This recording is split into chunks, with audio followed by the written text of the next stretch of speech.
This story begins in December of 2013, when little 16-year-old Neon bought Counter-Strike Global Offensive on Steam, because my old Call of Duty friend Jay told me to do so.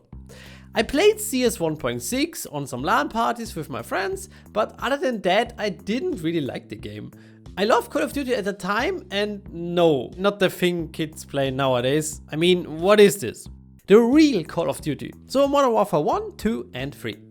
So CSGO felt quite bad for me. Aiming out of the hip all the time felt weird and unresponsive, so I just casually played a bit with my friends and was happy to reach Master Guardian after some time. Also around that time, my friend wanted to open some cases. So I joined him and we opened up some Bravo and Weapon Cases 1. Worth ducking 15 cents at that time.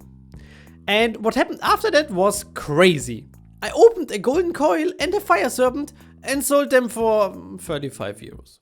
But that's actually not the crazy thing that happened after these cases, because these kinda got me into trading CSGO skins.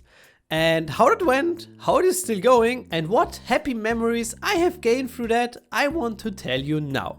But what would be a cool YouTube story without a catchy title, So welcome to How I Made $100,000 Trading CSGO Skins.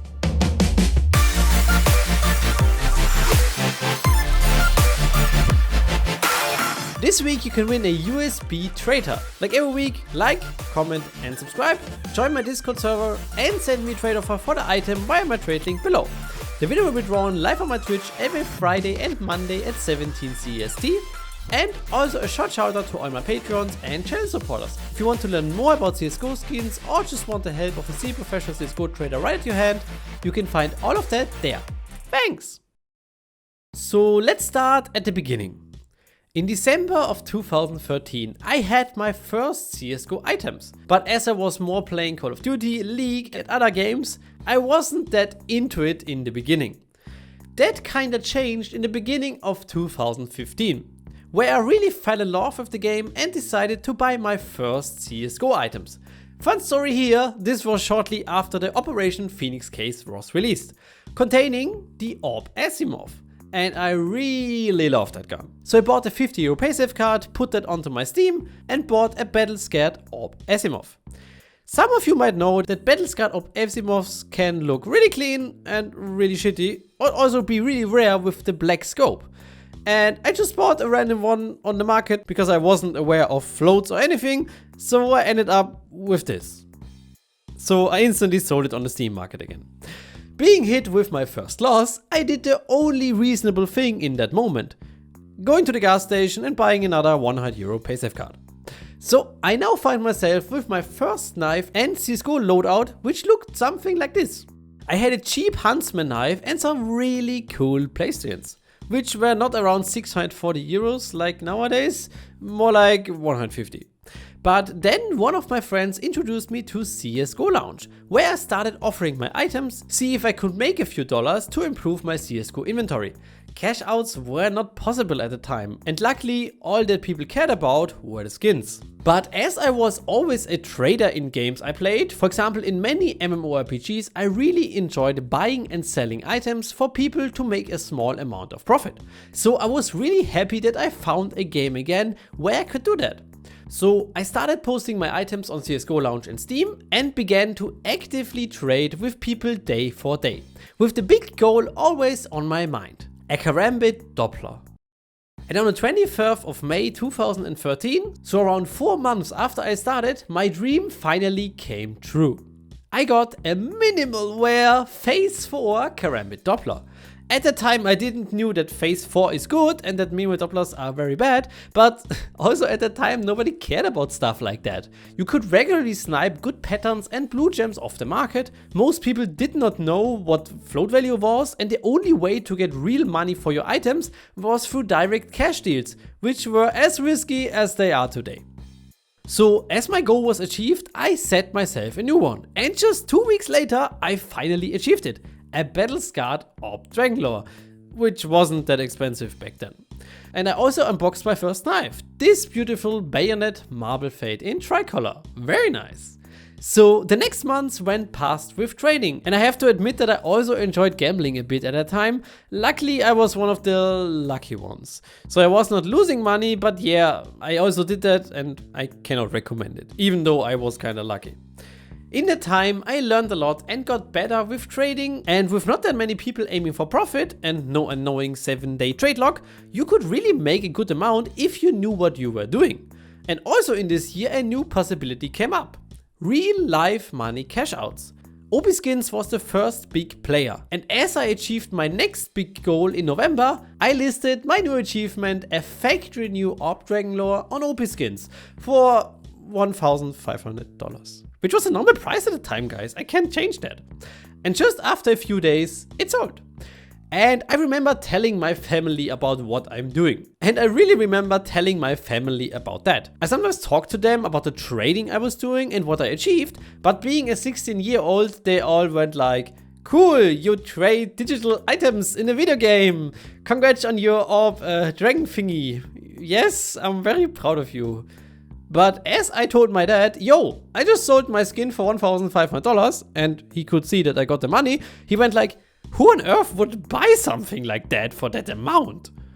So this is where my story came to a halt, because I made ducking 1.5k with a video game. That's insane enough to end it. So I sold all my skins and just bought myself my small dream inventory to play with. A minimal wear Huntsman Crimson Web and my favorite play skins. Don't forget the 5/7 bunny pattern. Nice. And no, we did not have gloves or agents back then, kids. Let old Daddy Neon tell you about the good times of CSGO, yes. Let's skip forward until March 2016, where I started trading again with my play skins. I don't know why I did it, I just was interested and kinda got into it again. And fast forward to April 2017, where again a Dragon Lore ended my trading journey temporarily. Let my teammate at the time react to what kind of Dragon Lore it was. Okay, warte mal. Nein. Ich hab was für dein Thumbnail hier. Oh. Alter!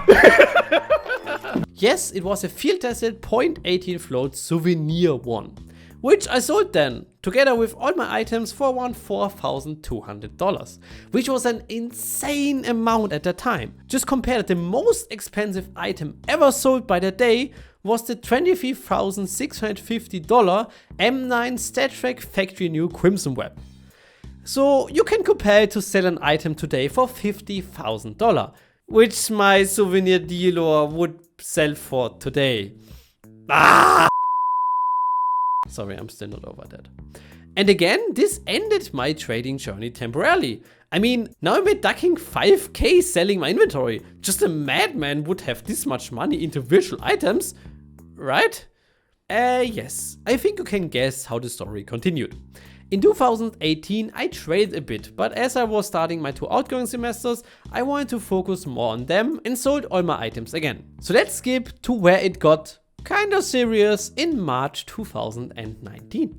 There I started again, for the 4th time now, trading, buying and selling CSGO items. I had my favorite inventory at the time and my knife was a Huntsman Sapphire. God, I love that knife. So I started again, and for the last 3.5 years, which most of the time being with Corona, fun times, I never really stopped. So let's certify the guys that always flex with big numbers and see how that is going since then and how much my inventory has increased. In March 2019, my inventory had a value of around $1,000, and that is pretty much all I started with. Talking to you guys saying, trading is dead, you cannot profit on bot trading sites and all traders take 10% for more, me. No.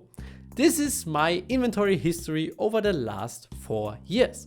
It goes up and down a lot because I sometimes have balance on sites or just good pattern items the site doesn't recognize, but I am very happy and grateful to have my inventory value at around $55,000 at the day of this video. I sold and bought a lot, and of course I did not put all my money just into CSGO. So I can very proudly say now, to come along with my title, that I made around $100,000 trading virtual CSGO items over the last 8 years. And what I'm even more happy about is that I started YouTube as a hobby again in 2020. Corona hit hard, I guess. And since then, I was able to grow my YouTube to nearly 7,500 subscribers. started an active Patreon, Discord and Twitch community, and met so many amazing people on these different platforms. So the money is generally just a side effect. And yeah, here we are today. I am actively trading, buying and selling CSGO skins, making videos about it and helping people on my Patreon as a part-time job. And all I can say that I am ducking grateful to be able to do that, and I enjoy every day with this and you, my boys. So yeah, I hope you enjoyed the video. Don't forget to join the giveaway. I am Neon and I see you guys in the next one.